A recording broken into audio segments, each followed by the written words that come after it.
Anh em có ai đã từng ăn măng nướng như thế này chưa? Nếu anh em ai từng thì alo cho em rồi em ship cho nhé. Ngon cực luôn. Đấy, làm như thế này ngon luôn. Đây, măng nướng vàng này, ngon cực. Anh em ai muốn ăn như này thì alo cho em nhé.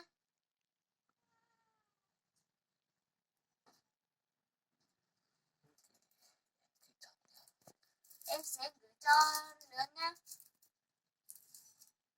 Đây này, ngon, ngon cực luôn này.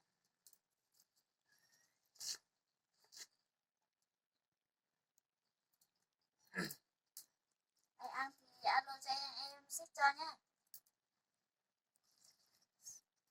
Đây, ngon thế là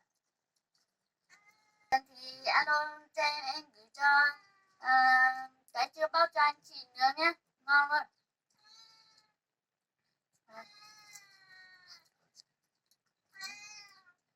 À,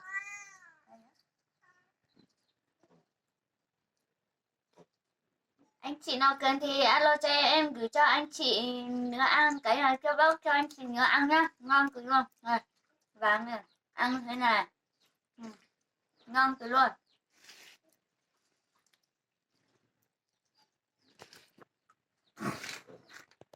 ngon lắm.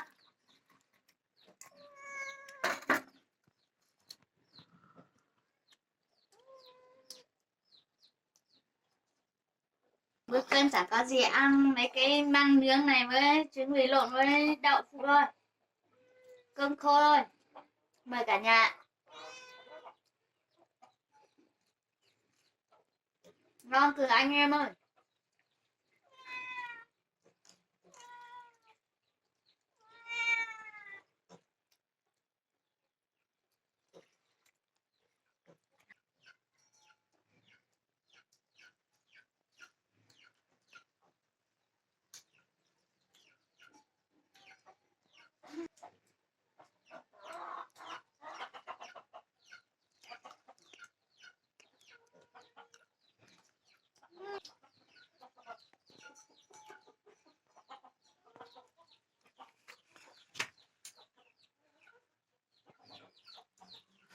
Anh cần thì alo cho em nhá, để em gửi cho nhá. Em gửi cái này chưa bao ấy.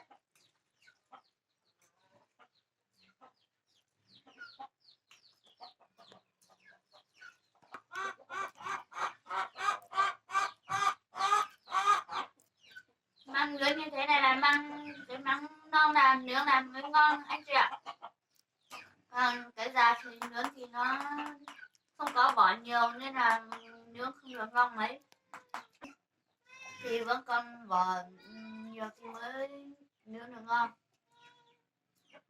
Anh chị ơi, cần phải alo cho em gửi cho nhé.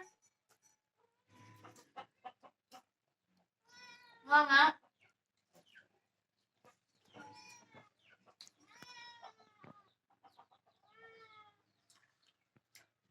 Ngon thật.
Có anh chị nào thích ăn măng nướng như này không?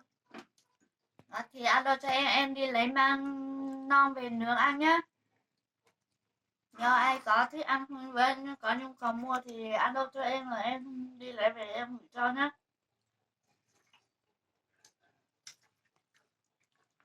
Măng non nướng ngon cực anh chị ạ. Vâng.